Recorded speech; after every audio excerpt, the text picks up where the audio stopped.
এক বড় ভাই উনি এক সময় ওনার একটা দর্জি দোকান ছিল, তো উনির কাজের আইডিয়া অনেক ভালো। ওনার মাত্র 5 থেকে 7 দিন হয়েছে, তো উনি এই যে গেঞ্জির বডি হেম করতেছে। তো ওনার গেঞ্জির আপনার শোল্ডার জয়েন্ট, স্লিপ জয়েন্ট এগুলো কমপ্লিট। এখন গেঞ্জির বডি হেমটা করতেছে। এইভাবে ধরবেন, এক হাত এই সাইডে রাখবেন। দেখতে পাচ্ছেন গেঞ্জির হেম করতেছে। তো যারা গেঞ্জির গার্মেন্টসে চাকরি নিতে চান, গেঞ্জির গার্মেন্টসে আপনার খুব সুন্দরভাবে আপনার এই কাজগুলো করতে পারবেন। আর গেঞ্জির গার্মেন্টসে একটা ছেলের ওভারলক এবং ফ্যাটলকের কাজগুলো বেশি প্রয়োজন হয়। আর ফ্যাটলক মেশিনে আপনার সিনিয়র অপারেটরের কাজগুলো করতে পারবেন, সেখানে ছেলেদের চাহিদাও বেশি, বেতনও বেশি। তো দেখতে পাচ্ছেন কি সুন্দরভাবে করতেছে। এই সব কাজের আপনার প্রোডাকশন 100 থেকে 150 পিস করে হয়।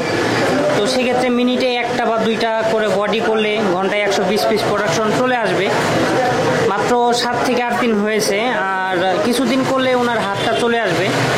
কাজগুলো অ্যাকুরেট হচ্ছে।